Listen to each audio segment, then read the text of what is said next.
All right, should be good. Okay. And there's no one waiting? Oh, Tiffany just said she's Yeah, driving. she's here just Oh, driving. perfect. Yep, I don't have anybody waiting right now, but I'm watching it. I have Okay. a phone number that I'm letting in. It's probably Tiffany. Oh, there's Hannah. Okay. Jay, Here. Anna, Miss Here. Minock, Here. Jordan, Here. Ashley Scott, Here. Ashley Mathis, Miss Moses, Here. Tiffany, I know you're driving, myself, and then is Chris on? Yeah. Chris, I don't see on yet, Okay. but I think Good, he had good. said that. Can you I hear Are me? think you the he's not? here. He's on phone. Yeah, he's Yeah. on the Okay. 804 number. Okay, got him. Thank you. Chris, what is that, Virginia? This is North Carolina 980. Can you hear me? Oh, you're 980. I saw 804. Okay, got 980. Yeah, got you, Chris. We're good. All right. So we're only going to be able to take action if the quorum is present. And Secretary Kim, is there a quorum officially present? Yes, we have one. Great. All right. So we're going to move to the action items. Our first order of business is to approve the agenda, which is here. We got a lot of things on the agenda today. It was provided. Copies are here. Any changes to this agenda? Ashley, my principals report is going to be around gifted communication, security grant, and just an update on SRO. I'm happy to talk about multicultural night. I don't have a slide prepared, but if you want to leave it on there, I can just touch upon that. The ELA Okay. curriculum, I also don't have a ton of updates on. So if you wanted to scratch that, I can have that better prepared probably in January. Okay. Yeah, that's fine. I think we just noted those two things from the last meeting. So, do you want to just maybe just quick update on multicultural night and then give the update on the security stuff? Yeah, And I'll then we do can all that talk when I get to ELA principals curriculum. report. Yeah. Okay. Okay. All right. So can I have a motion to approve this agenda? Make I the motion motion to to, approve. Thanks, Ina. And then can I have a second? I'll Second. second. Thank you both, Zan and Ashley. All in favor, please say aye so Kim can record your vote. All opposed say, so please say aye. Anyone say Aye. aye? Any opposed? All right, any abstentions? Okay. Agenda has been approved. All right, now we're going to review and approve the meeting minutes from our last meeting. Kim has emailed those out. Are there any corrections from the meeting minutes?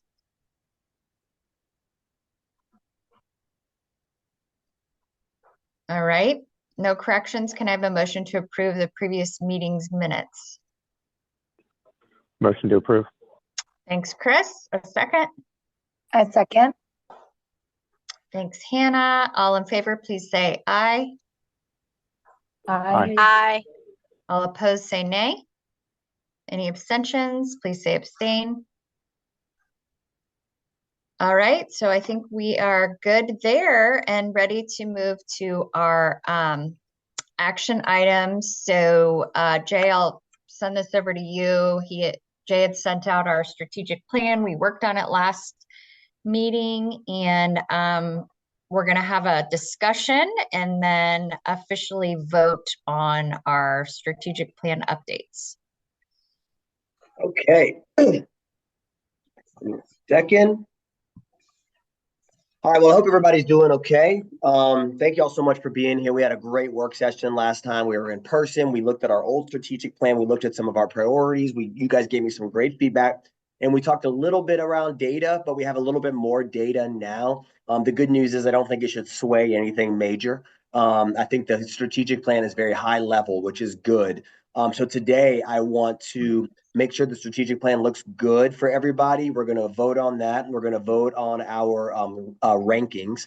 Rankings, typically what I would do in the past is send all of them out and we take a survey and so forth. I thought because we did a lot of work around strategic plan, because we don't actually have to vote and finalize the strategic plan necessarily. I wanted to do that today, so we're going to do that vote.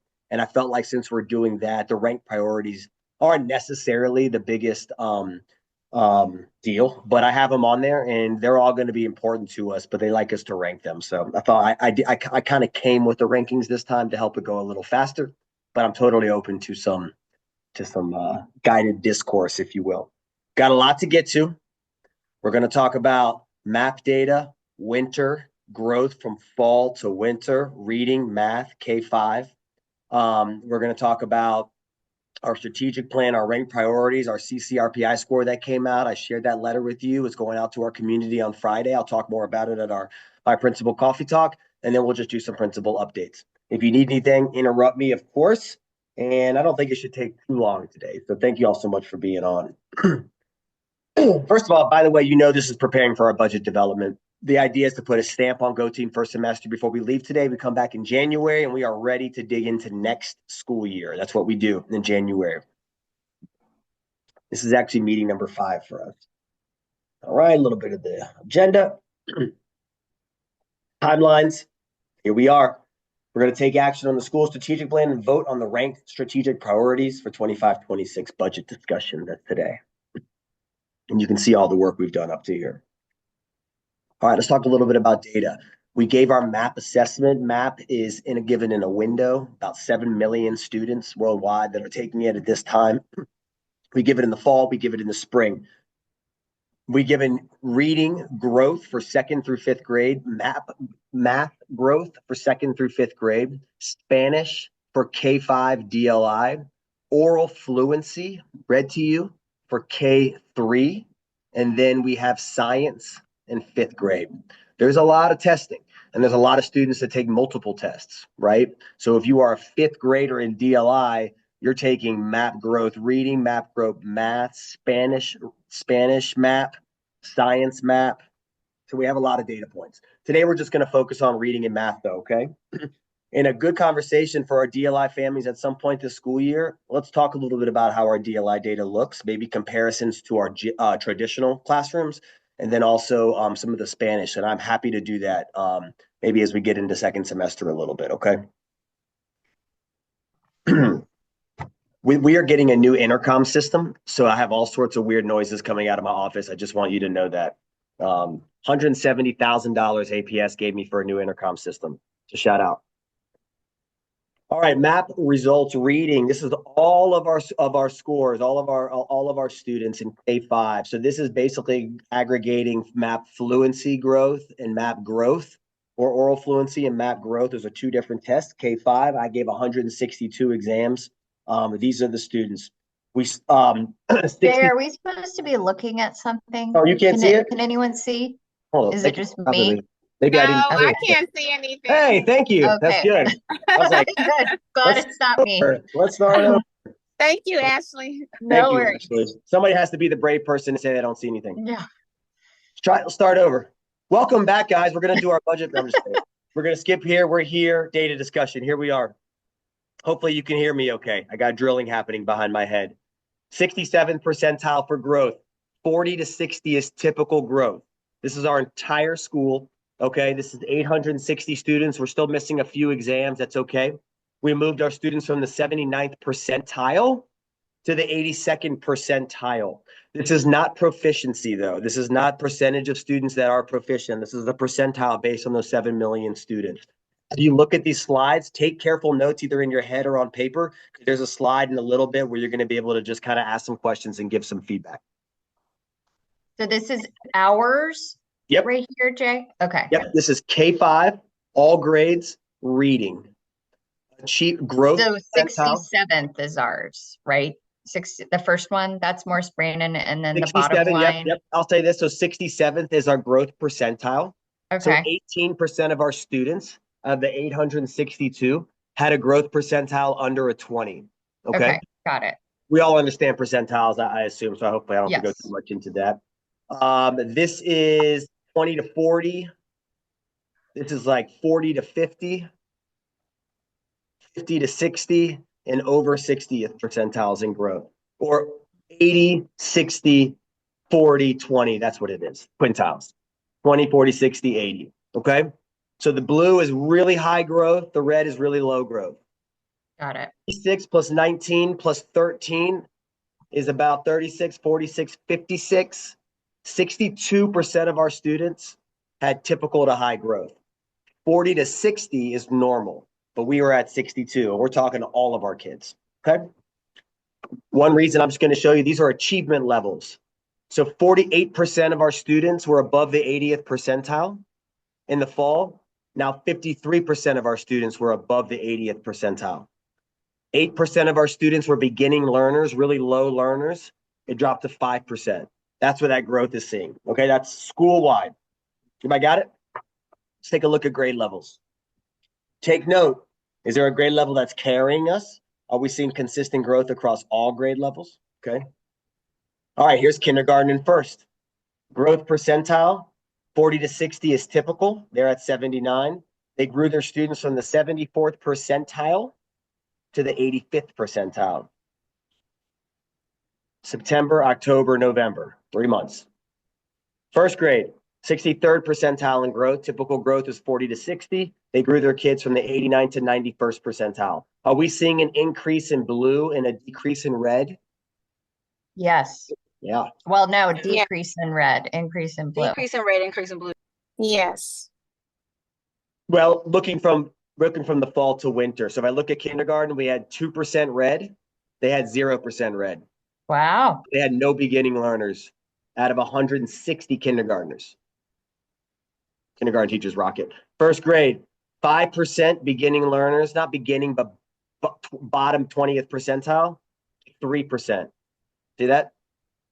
70 percentile in that top quadrant of achievement from 64%. So we're sort of seeing the growth on both sides, right? Less on the left, on the beginning, high on the blue. But let's keep looking. Second grade, 77th percentile, awesome. They moved from the 71st percentile in achievement to the 82nd. Are we seeing a decrease in red from 14 to 9 and an increase in blue from 45 to 51? Great Mhm. stuff. Yes. Great stuff, right? Third grade, whole different building. Are we seeing consistent growth? Yes. Oh, look at that. 22%, sorry, 64th percentile in growth. They moved from 11th% beginners to 8, 45 to 53. Shout out to third. Reading. Notice that drop off in grade levels right there. Remember, that's that grade level that came right after the pandemic, the year after the pandemic. Grade. Right about that 50th percentile, right? We know 40 to 60 is typical. We see the 78th percentile to the 76th. We just had a little drop there, right? And you can see where that drop came. Did they decrease their beginning learners? Yes. Okay. Did we move some of our distinguished or our highest learners probably more into the 60th to 80th percentile? A little bit, about 4%. Okay. So you can see a little gap here in fourth. And then here we are with fifth grade. Fourth has 153. That's that class that started right in the middle of the pandemic. Isn't that funny? Mhm. Now, the class that started in the middle of the pandemic is literally one of our biggest classes. That class that started kindergarten in that pandemic year. Look at K1-2. They all started after the pandemic, 160, 149, 159. Then you have third grade that drops off by 35 kids. But then you have fourth grade that's back to 153. That's like my son that started on the computer. I don't know. I don't have an answer to that. I just think that's interesting. And in fifth grade, we always drop off a little bit, right? 117, 62nd percentile for growth. That's awesome. And we move from the 80th to 81st, decreased beginning, increased our distinguished learners. Reading looks good, right? We're on a great path.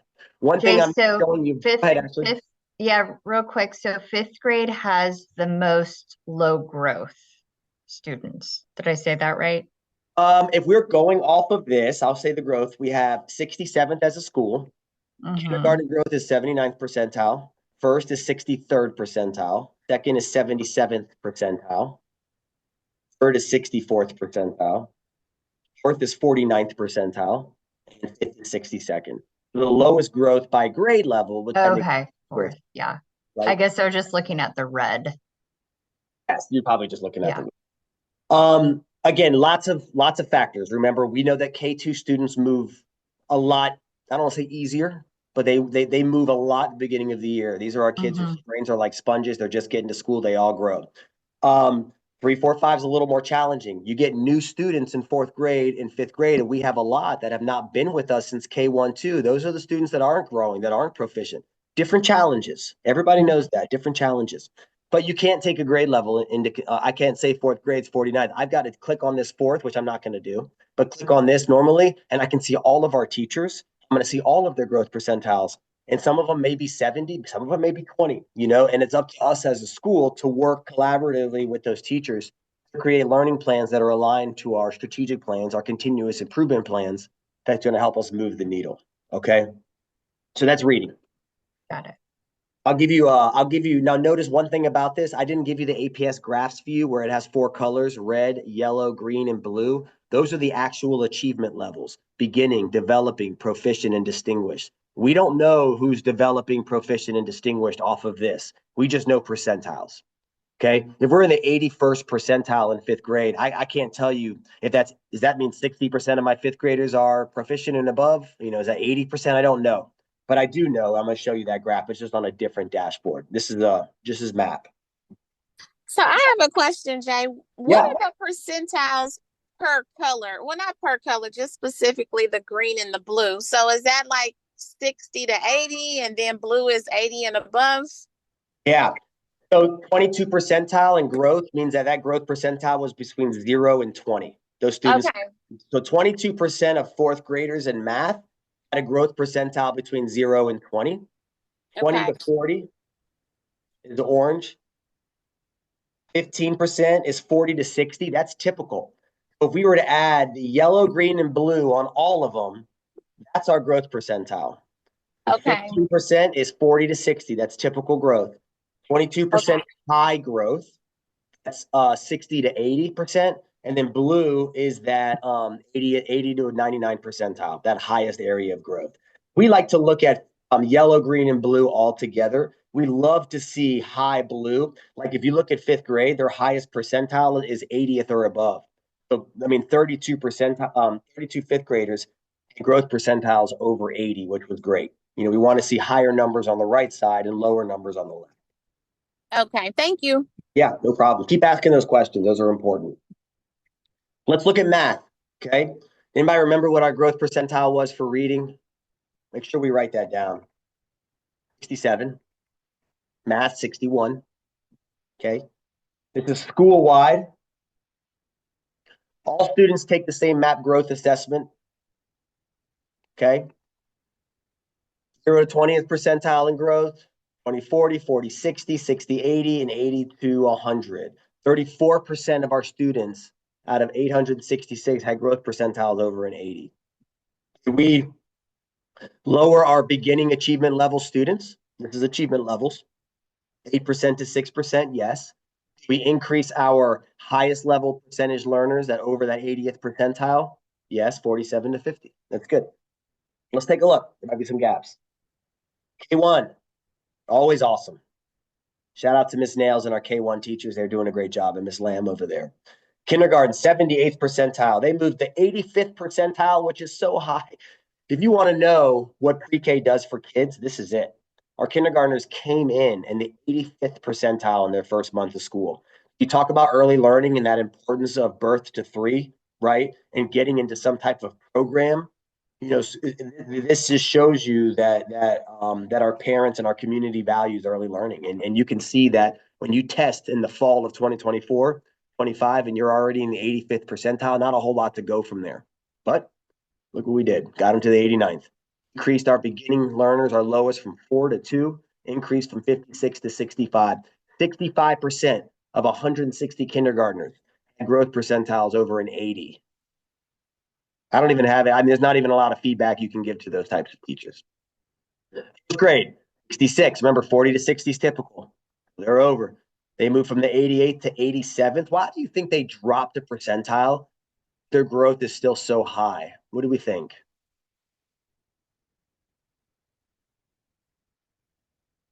Just an explanation. Whatever this calculated to, It's right the here. it's the yellow. So if you see here, like you're increasing that. I mean, I know that's not I know that's not developing. like if you talk about milestones, like kind Mhm. of language. But depending on what the cutoff scores are, it seems Right. like there are kiddos in that category where their cutoff score would be that like developing Right. category. And if you look, the blue didn't really move that much. We may have moved, I mean, it's 2%, but most of those students probably moved maybe backwards a little bit. Okay. But we still moved our red kids. So those red kids, we decreased that by 5%, right? But those 5% aren't just sitting in orange. Some of those kids moved into yellow. With first grade, they moved some of their lower kids, didn't move their higher kids as much, still gave them a high growth percentile.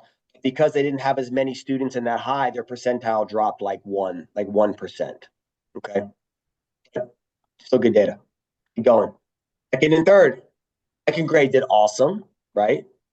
83rd percentile, 8% decreased beginning learners, increased our distinguished learners or our 80th percentile and above by 10%, right? Great growth. Third grade, average growth, 40 to 60s average, right?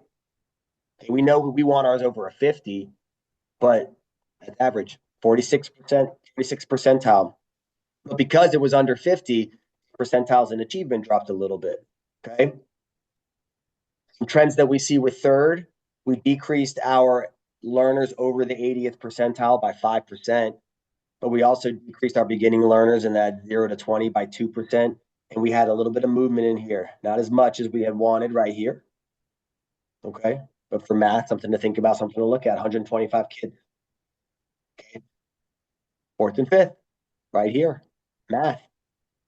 Okay. Growth percentile for fourth, 40th percentile, right on the bottom of typical.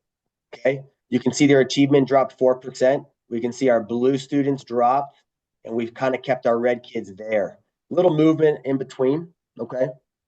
The good news is we have such incredible fourth grade teachers.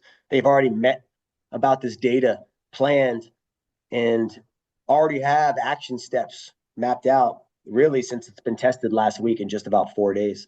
But this is stuff that, this is great mid-year data. All right.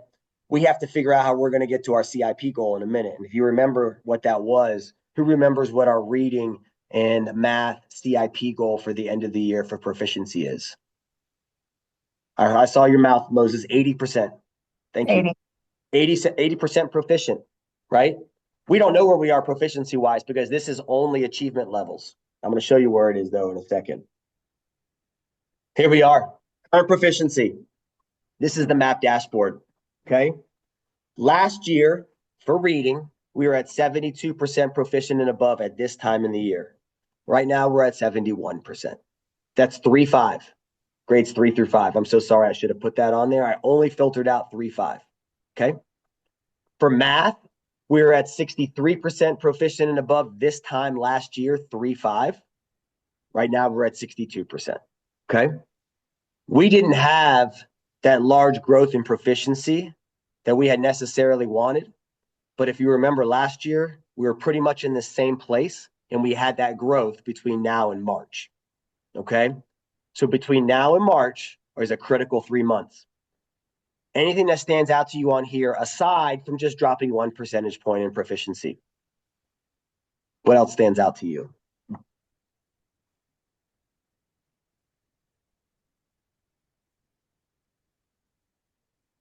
We have a lot fewer, well, about like what, almost 16, 17% fewer distinguished learners. Yeah. Right here. And Well, then more in the yellow yeah, as well. 5% distinguished though, 37 to 32. It's a 5%. This highest level are our distinguished learners. So we had 5% more distinguished learners in reading last year.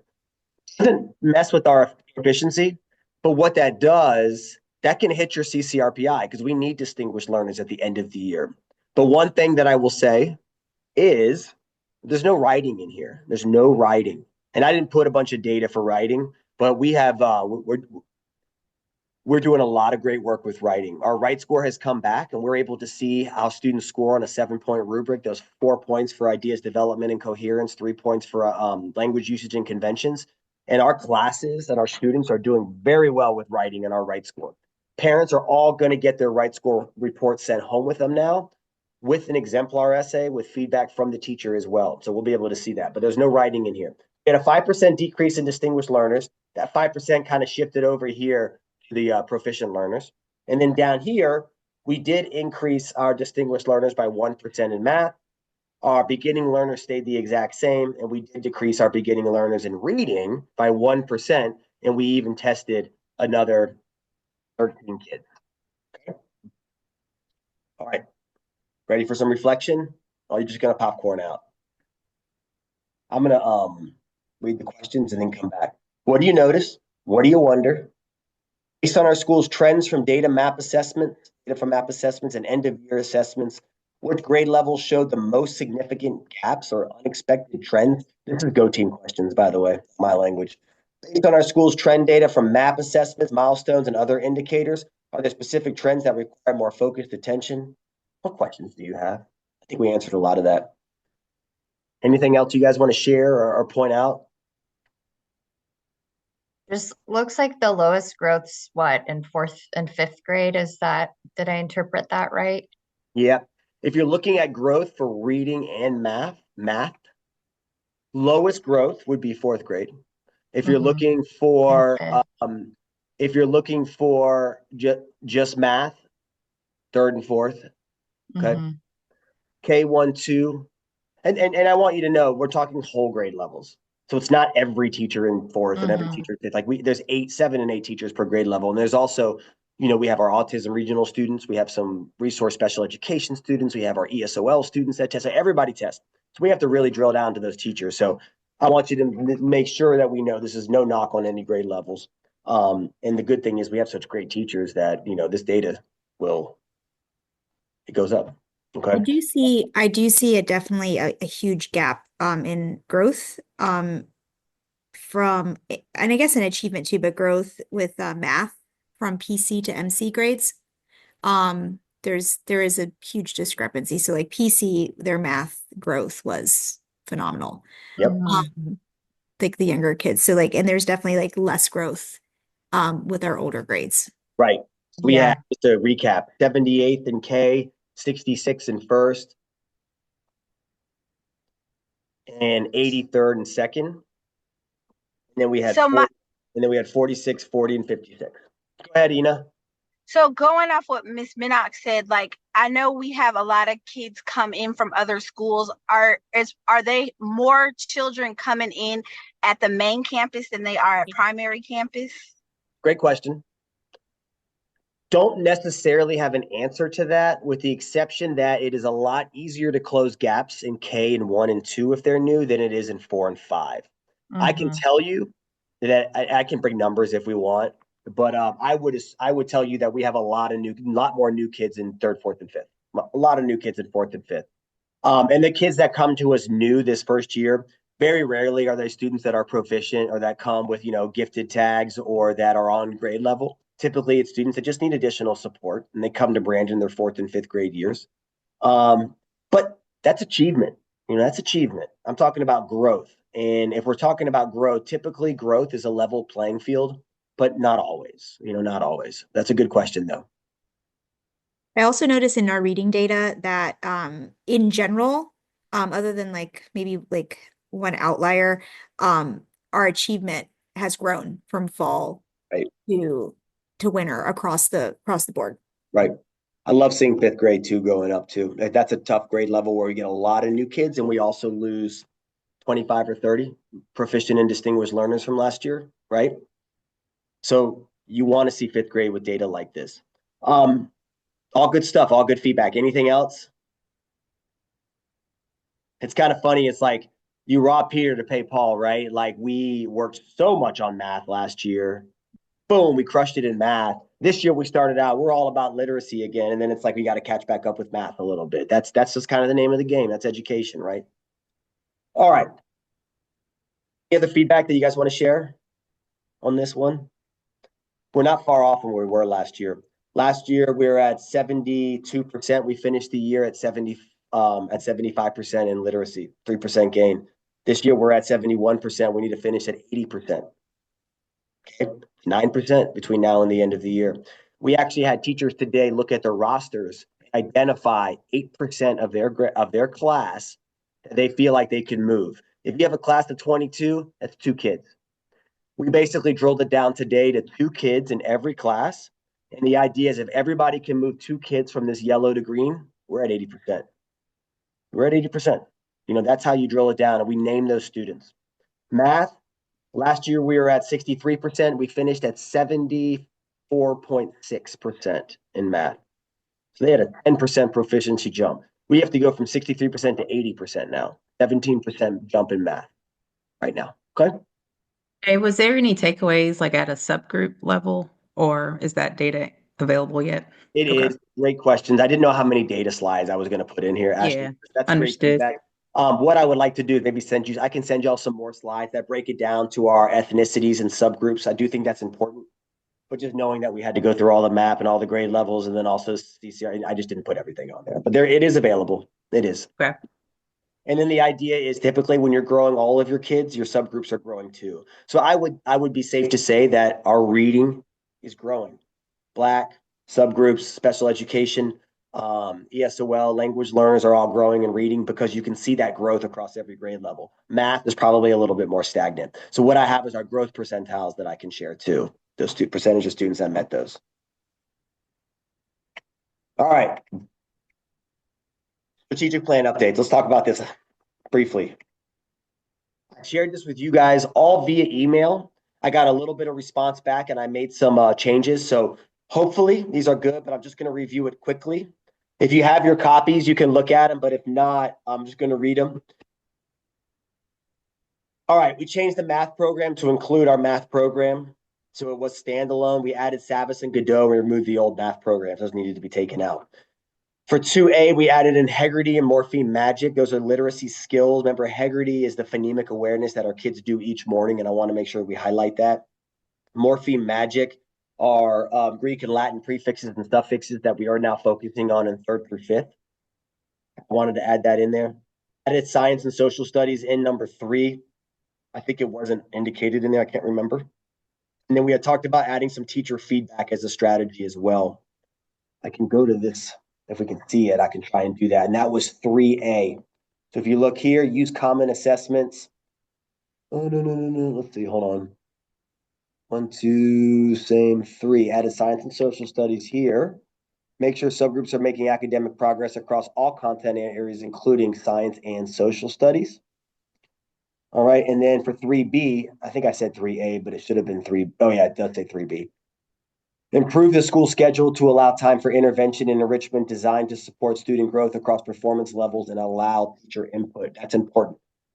This is something that we feel like is critical because we don't have an intervention block that's school-wide in 3-5 right now that we used to have. When we lost that 30 minutes in the day, we were able to, when we had an additional 30 minutes, we were able to move kids around wherever we wanted and take 30 minutes to drop everything and intervene or extend. We didn't have that this year.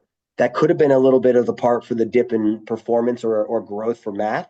So that's something that we wanted to look at, and we're getting teacher feedback on that. All right. Number 5, added wraparound supports via WCI and weekly meetings. That was right here. Build systems that increase academic emotional growth for all students. And then we put in here is implement wraparound supports for students identified as needing support in our weekly WCI meeting. We started that this year. It was never indicated in here. I think it was always called care teams in the past. And we had BEST in there, which we don't give anymore. So I took that language out. Number 7, left it the same. I added a strategy, identify mentor staff and students to support high needs or new students to Brandon. Over here, 7A, let's see. 7B, identify mentor staff and students to support high needs or new students to Brandon. This is important. We had talked about all the new students that come to our school, especially in those upper grades 4 and 5. What can we do to help onboard these students, right? Well, we're creating an intake assessment, but the other thing we had talked about was creating staff members that those people can go to and having those mentor staff, or having some sessions and mentors for new students to Brandon and learning the Brandon way.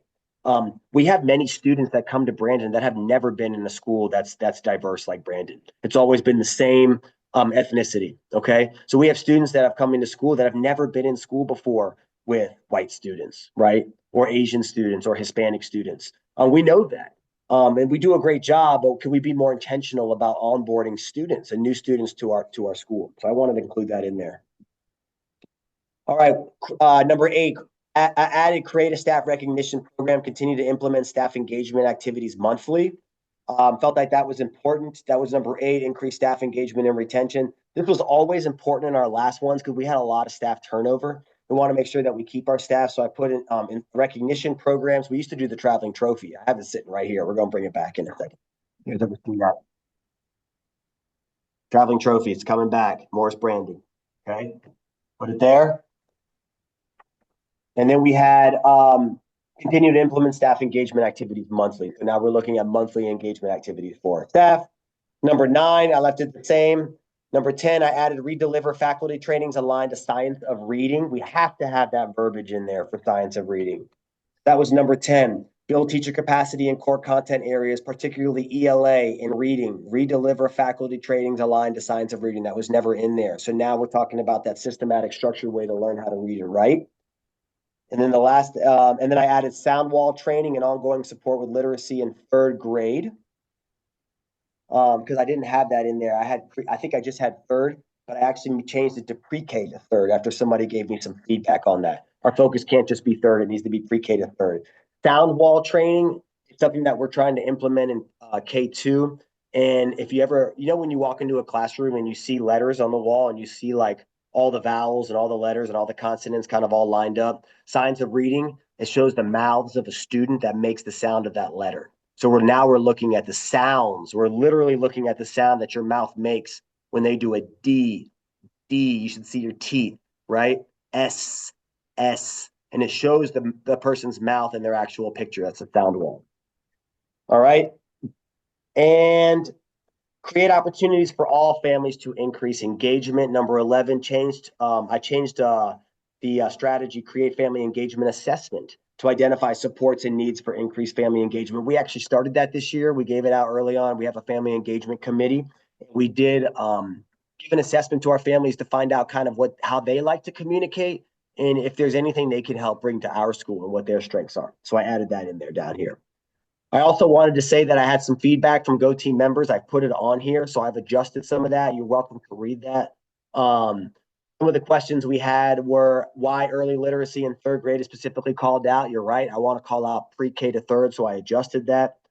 I had a spelling mistake on there, so I corrected that.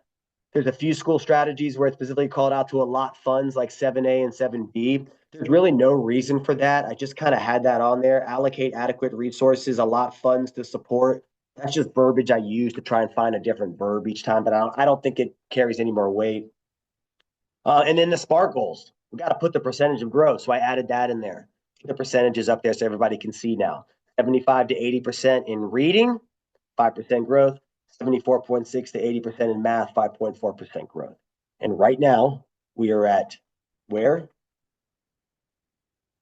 71% in reading and 62% in math. Okay.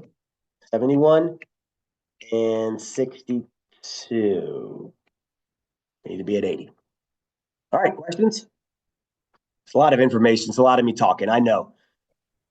Hopefully you guys can trust me and trust the process. And I want you to know your feedback is in here. So what you guys wrote down and gave me is directly aligned in here. We're going to take action on this. And Ashley, I'm going to allow you to lead us on a vote to approve the strategic plan. Okay. Okay, so we are now going to take action and vote. Can I have a motion to approve our strategic plan?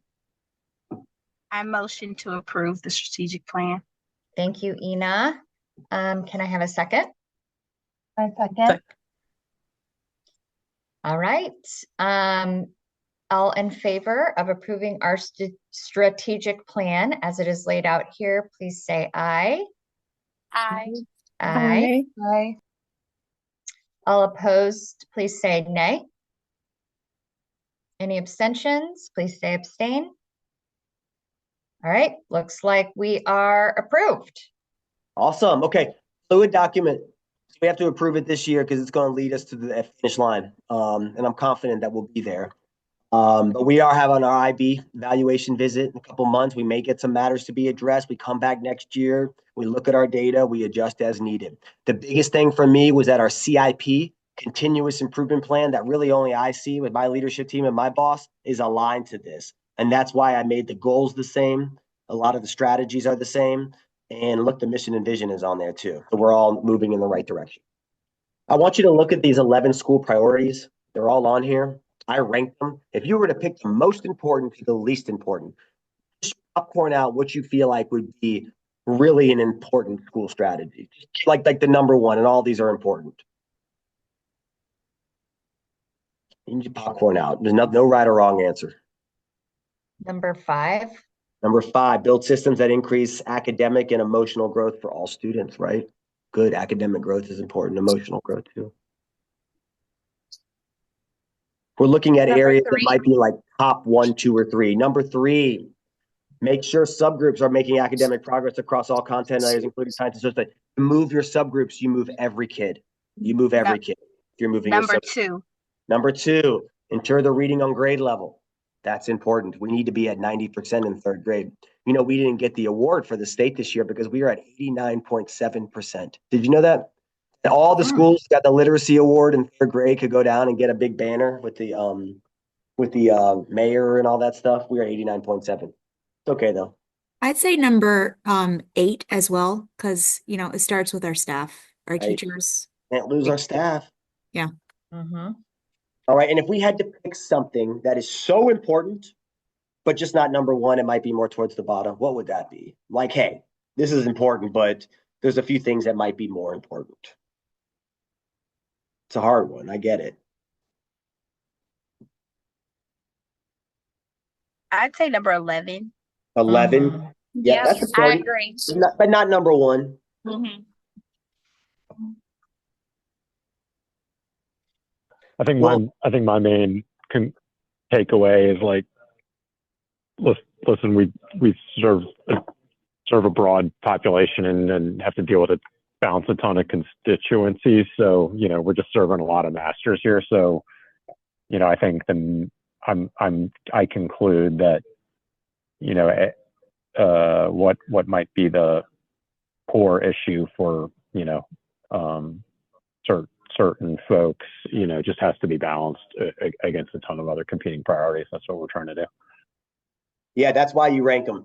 The reason why you do this is because, and we've never had this problem because we have such great Go teams, like such great community, but there are schools that get pegged with pet projects. Hey, I want to get a pool in my middle school. That's a real life example. And those Go team members fought for a pool and they wanted to make sure that it was a strategic priority. And if it's on there, it would have cost the school hundreds of thousands of dollars, for example. That's an example. But that is why you have to rank your priorities to make sure that you know what's a priority and then what's not a priority, really.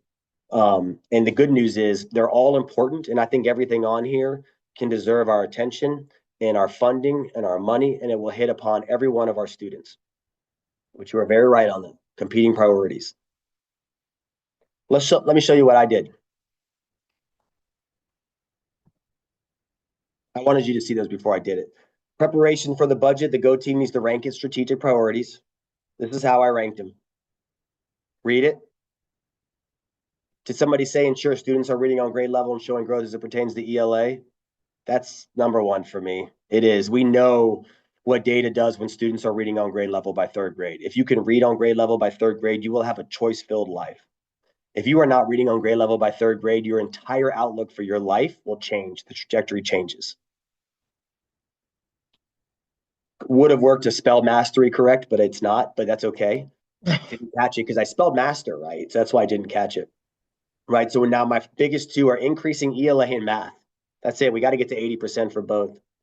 Number 3, subgroups. That was it. That was the number 3 we talked about. You called it out. Number 4, I put special ed students. Okay.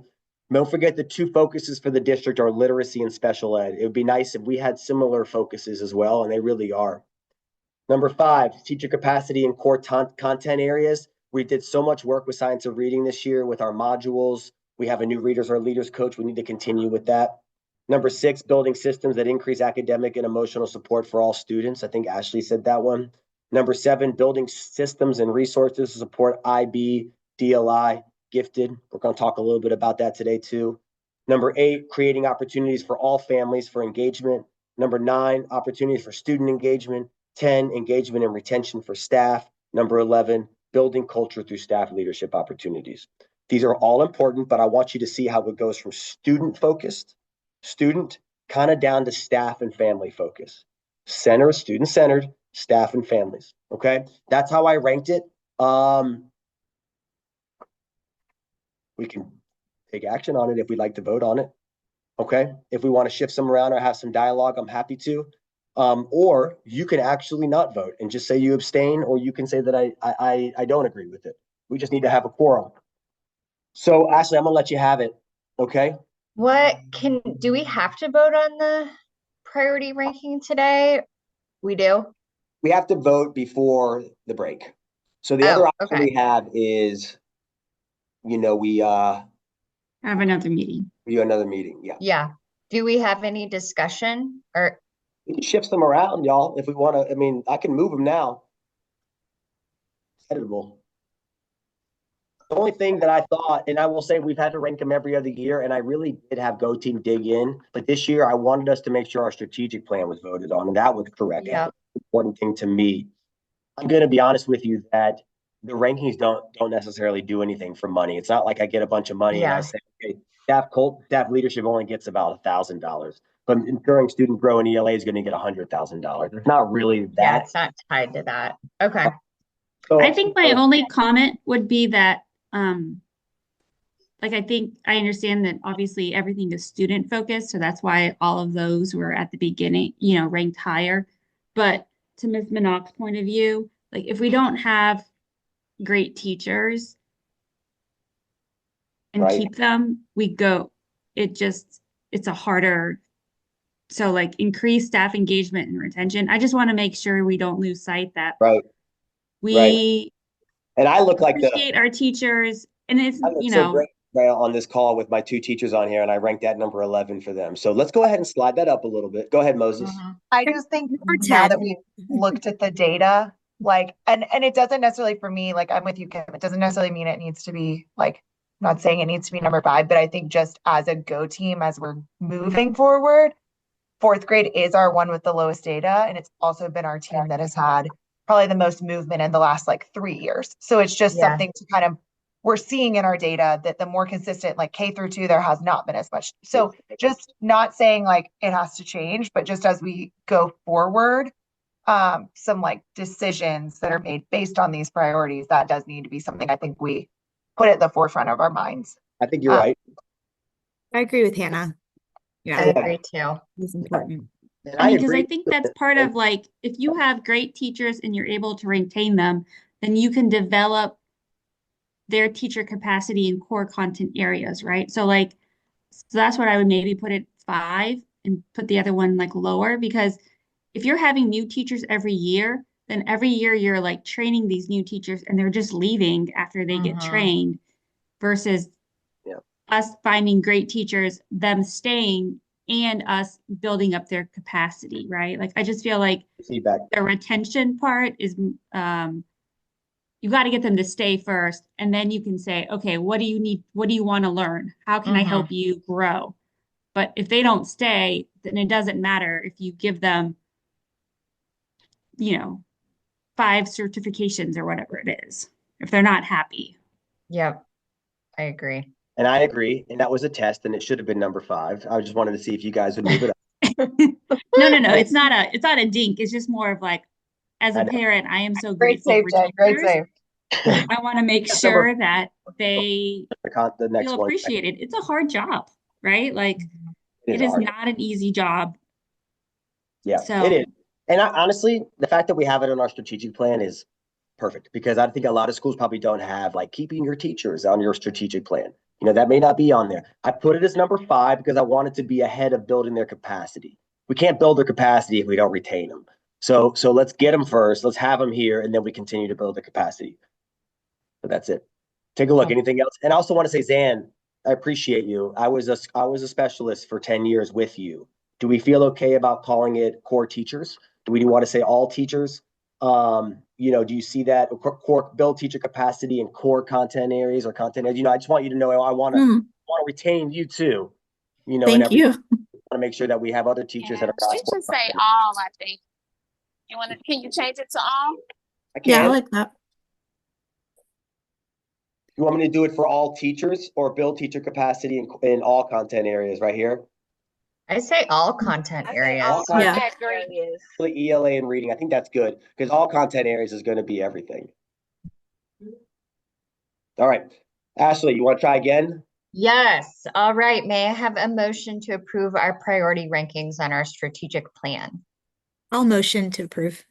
Thank you, Ms. Minnock. Can I have a second? Second. Second. I think that was Ina. All right. Gordon. All in favor of our priority ranking as outlined here, please say aye. Aye. Aye. Aye. Aye. If you are opposed, please say nay. Any abstentions? All right. Looks like we are good to go. Awesome. All right. We are ready for our budget. We're ready for our budget. It's going to come to us in January, and I'll share it with you. You're the first ones that'll get to know it and what we're going to do with it. It's all going to align to this. Jay, have you heard any inklings from the APS about budget? Well, I've heard that we're in $100 million budget deficit. Oh, yes. That's good. I missed the budget I can meeting tell a you couple that- weeks ago. I just can didn't tell know you if they've been, and I Go haven't ahead. gone back to look at the recording yet. I can tell you they're preparing for it by the abolishments that are happening at central office. And we're aware. Yeah. of it. We know all the teachers, all the not teachers, but admin and people that we call, and we know, in central office, like we do know that they're making a lot of abolishments right now to prepare for it. Now, Dr. Johnson has said repeatedly, he's going to really do his best to try and limit the impact on the schools, especially schools. We know schools that are growing in enrollment. So you're always going to be impacted if you lose one kid. That's why our goal is to not go that direction. And we should be in good shape. We should be, hopefully. I think, Kim, there is also a lot of talk of the under-enrolled schools. I think there's going to be some and serious attention on that. Yeah. there is tension, and I've been to his talks, but I think that's a long-term thing. That's not unfortunately. Yeah. It's actually not as long-term as you think. Well, I mean, like it's a year, right? Like it's like a year. Like they're going to look at W.T. Jackson Kindergarten Center and also, Yeah. I mean, Brandon Primary was not Brandon Primary, Brandon Main was on the list because we're at 67% capacity. There's not a whole lot you can do with our cluster and our school, though. You can't put more kids in our cluster because Sutton's at capacity, North Atlanta's at capacity, right? Yeah. You can give me some kids from other North Atlanta cluster schools, but that's about the most we're going to be able to do. So I don't know how impacted our community is going to be right off the bat. But again, you thwart that by getting 160 kindergartners for the fourth year in a row. That's what we need. That's it. Yep. All right, where we're going. Okay. I can send some subgroup data out to y'all just for reading over winter break. It might be good around the fire. And I wanted to share this. We talked about this. This is live now. You can now go on the CCRPI website, just Google it, and you can look up any school in the state of Georgia. Okay, they're all public. Great data around here, but I'll speak to it just very briefly. We've had a lot of talks around this with GOTeam because we know that greatschools.org gets a hold of this information. And for a couple of years, they were pulling post-pandemic growth data. Yeah, not okay. Where we were. Like I always said, there's a tech company in Silicon Valley, California that's dictating the price of our home. That's what they're doing, and Yep. people are looking at that. We need to make sure that we push CCRPI. So I have a letter going out. Look at that hyperlink right there. How perfect was that? Can y'all see it? Yep. Letter going out to our community Friday. You don't need to read it all. I did share it. But it has a lot of this verbiage is from the CCRPI website. I just want to show you the comparison. These are the only 2 years that we can really compare back to back. After the pandemic, it was a lot of different measurements, but right now we have 2 steady years from 22-23 to 23-24. We can look at our content areas. Content mastery, Great. your percentage of students proficient and above, you get more points for distinguished learners. You can look up Morris Brandon and go down and see all of our percentages for math, science, and reading. You can do that on the website. I don't have to go in there right now, but you can, those points are weighted, right? So you can now see that we grew 3.2% in content mastery. I mean, that's great. We had a great year last year. Okay. Progress are the percentage of students that are performing like growth percentiles, right? We talked about that 0 to 20, 20 to 40, 40 to 60, 60 to 80, and 80 to 100 is high growth. We had such incredible growth last year that we literally got 100 points. You can't even get more points than that. We grew 6.7 points, and we had 100 points in progress across the board, okay? Which is awesome. Progress is not just reading and math growth, but it's also access scores for our ESOL learners. Our language learners have to take a language assessment every year to see their proficiency towards English. And you have different levels. You have literally level 1 is beginning all the way up to level 5. And you get points if students move between those levels. And we have so much movement from one level to the next because our kids are they're ingrained with language in our school. They grow so fast that they crushed it as well. So that really helped our progress. We have to keep these scores for this year, y'all, and not just keep them. We have to grow. That's the hard part about CCRPI. You have a year where you go up. It's so hard to keep going. Remember, this year, there's no overall score as well. Closing the gaps. We were at 73.5 2 years ago. We had some red flags for growth for special education students, for African-American, or for some of our subgroups.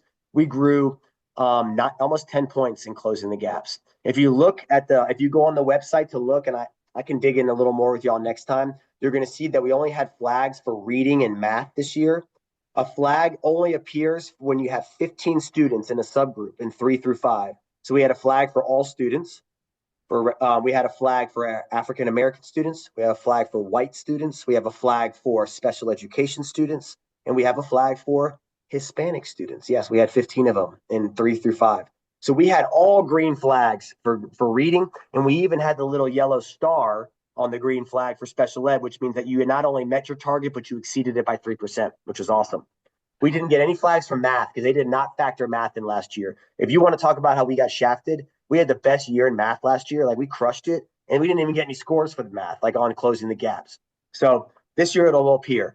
But science was a red flag for us. We have fifth graders that we have African American students. There's 15 of them at least in fifth grade. Special ed, we had at least 15 in fifth grade, and then those two, and they both had red flags. They did not meet their targets. So that's why we didn't get like 100. Go on the website, dig in a little more. You'll be able to see it.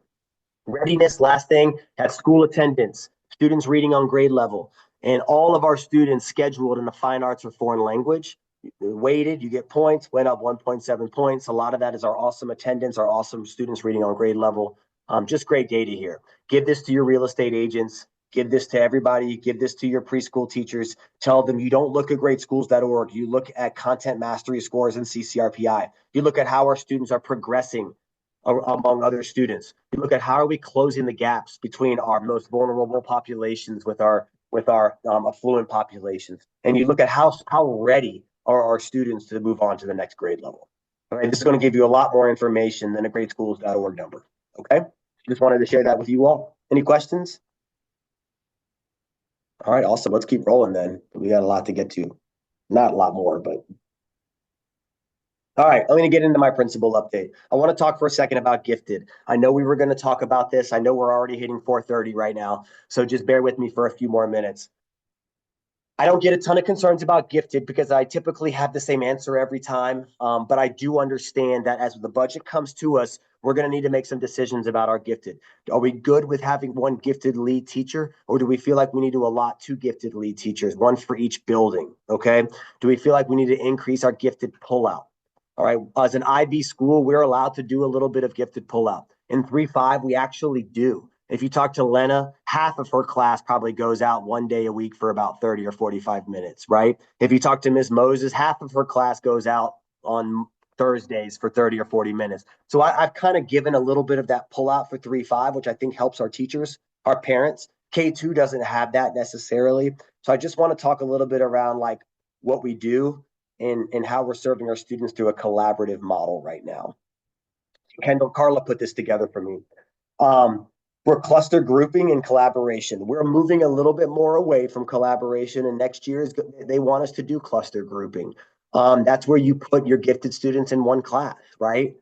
But you can't have more than a certain number, and we have to be very careful with that at Morris Brandon because we don't want classes that look a certain way and some that don't. And we're prepared for that, and we're aware Wait, of that. why do they want us to do that? It's Who wants us to do that? it's a state move. It's a state move. It's a state move. That sounds really odd to me. Yeah. They're kind of moving that way with intervention too, right? You know, we started doing a lot more pull out for intervention. It's kind of like isolating our kids a little bit more as opposed to doing it all in the classroom. I'll tell you, I can get a little bit more information on that because our model is not going to change necessarily based on the amount of gifted kids we already have. We can make equal classes along the grade level and still do our cluster grouping model. We still can do that because I would worry more so about school. Like I'm not going to have a class of 25 gifted kids and then a class of 22. Yeah, I don't think that's a good idea at But all. what they want us to do is make sure that we have. Agree with Ashley. Yeah, right.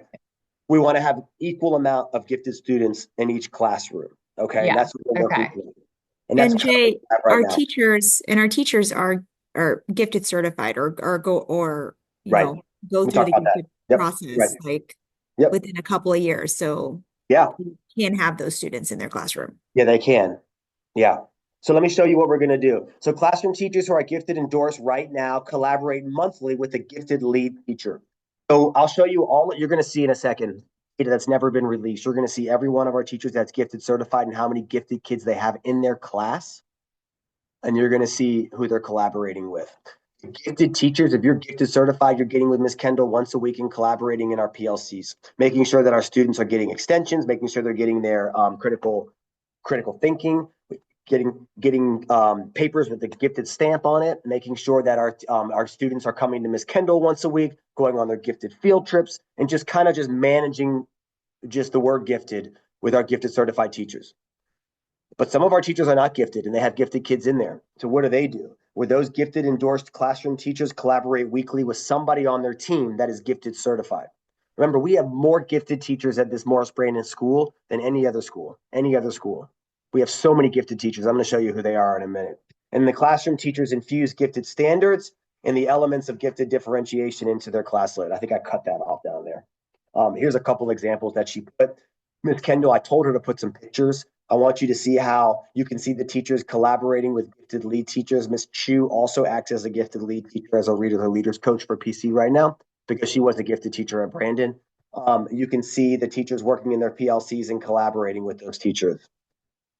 Let me show you our classes. Okay. Every teacher on here by grade level, this is first, second, third, fourth, and fifth. You're going to see if they're green, they're gifted certified. Okay. If they are red, they're not gifted certified, but they are collaborating with a gifted certified teacher. And if they are yellow, they are getting gifted certified right now, and they can actually count as a gifted teacher. On the right in the middle are the number of gifted students in those classes. And I felt like it was okay to share that. And I want you to see our gifted kids are spread out. They are spread out.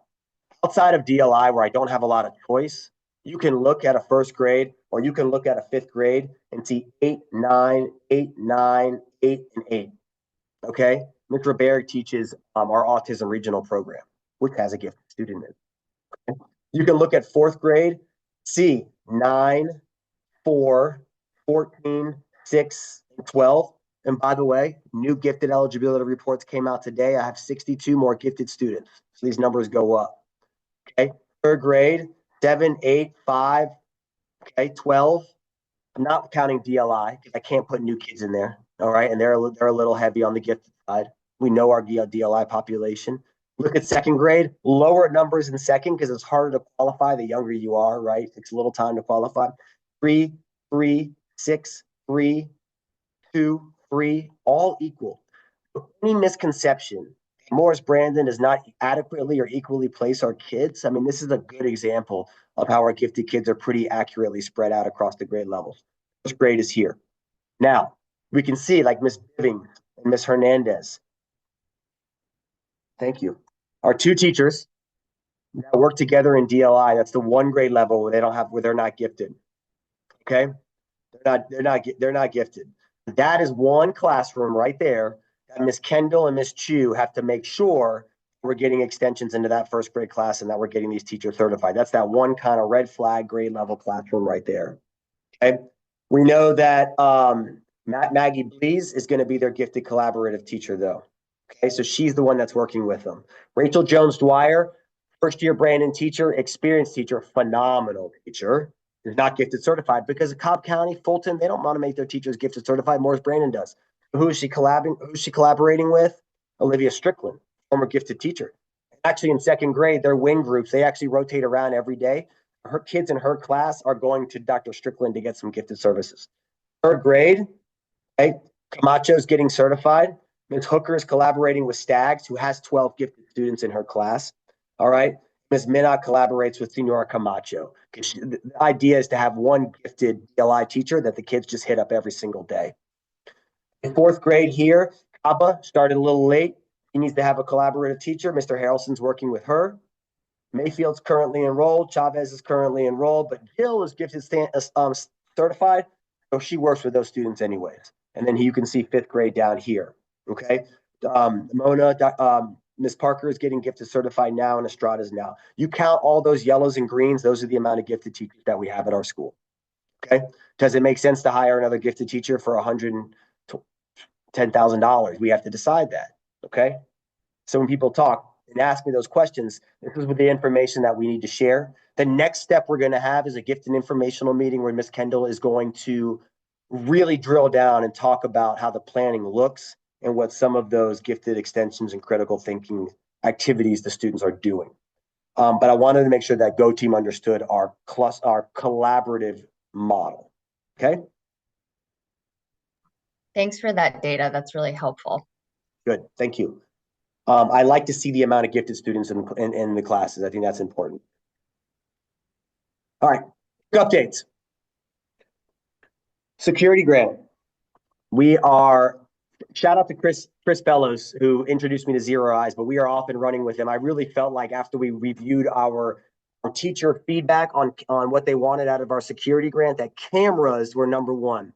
When I talk to security experts, they tell me that cameras are ineffective unless somebody monitors them. When I talked to Chris and he introduced me to Jim Molnar at Zero Eyes, I learned that our cameras are constantly being monitored and that if a handgun is presented on our campus and any of our 25 cameras around there, and if any of you have kids in your rooms, I'm sorry, I'll be a little bit more PC. That it's going to use AI detection. It's going to alert the monitoring system. They're going to call me. They're going to call the police, and they are going to continue to stay on the phone with APSPD as we work through the situation.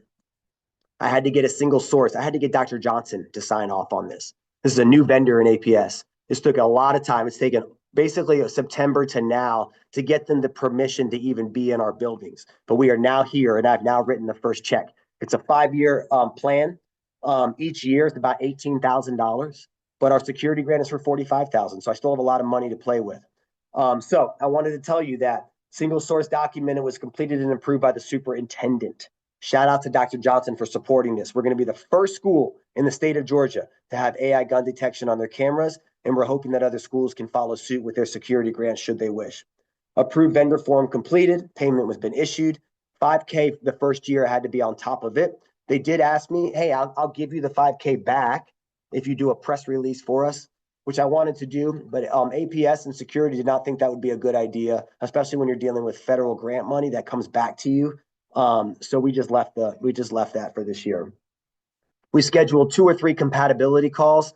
I'm telling you all, it's not easy to get APS camera people, security people on calls with Zero Eyes for stuff that doesn't directly necessarily impact them, but they have been great. So shout out to our IT and security and like Chief Applin and those people that have been getting on calls with us.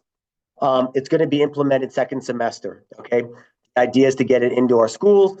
Additional camera quotes also have been requested. So with the rest of the money, I had a vendor come out and we're going to be getting cameras, one more on each of the corners of our buildings and then one more on the field. Okay. So on both fields, PC and MC, I need to be able to see that. So all of our security grant money this year is going to cameras. And then SROs, I just wanted you to know, I don't have a ton of updates on this, but if you've dropped your kids off at PC over the last month, you may see like 10 or 15 officers out there because Officer Harmon is a trainer for APS. And those are all new police officers that they've hired. Those are going to be the SROs. So when I see 4 or 5 new officers at our carpool handing out stickers, to me, that's a good sign that they're moving in the right direction. When we come back in January, I'll do my best to get a better kind of update on when they're going to actually step foot in the schools. But the idea is that I've seen them, and I've seen a lot more officers coming through. And then I'm also seeing Harmon and our main campus being patrolled and having officers that are sitting out front and staying a little bit later after arrival and dismissal and so forth each day. So we're moving in the right direction.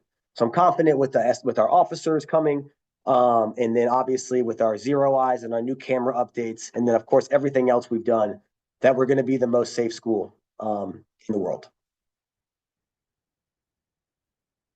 Thank you. Questions? Awesome. Any questions? Thank you for all of those really good updates. Yeah, it's 4:41, Ashley. So I'm going to let you close it out. And if anybody has Yes. any questions, send it my way. Yep. All right. And I'm just gonna send an email. We do need to have at least 3 people for the GOTeam Summit in January 11th. It's For usually sure, like Ashley. an all-day thing. So check your calendars. Ina and I went last year and it was really good. We liked it. So all right. I am going to see if someone can make a motion to close our meeting. Is that what my script is supposed to say? Okay. Thank you. And someone to have a second here. I'll second. All right. Thank you, Ms. Minnock. All opposed to closing our meeting, please say aye. Aye. Aye. All right. We are done here at 4:42 with our December GOTeam Morris Brandon meeting. Everyone have a great break and thank you. Hi, everyone. I Thank appreciate you. I'll Thank see you in you. January. Bye-bye. Bye. This is Minnock, Zan. See you tomorrow. Bye. Bye.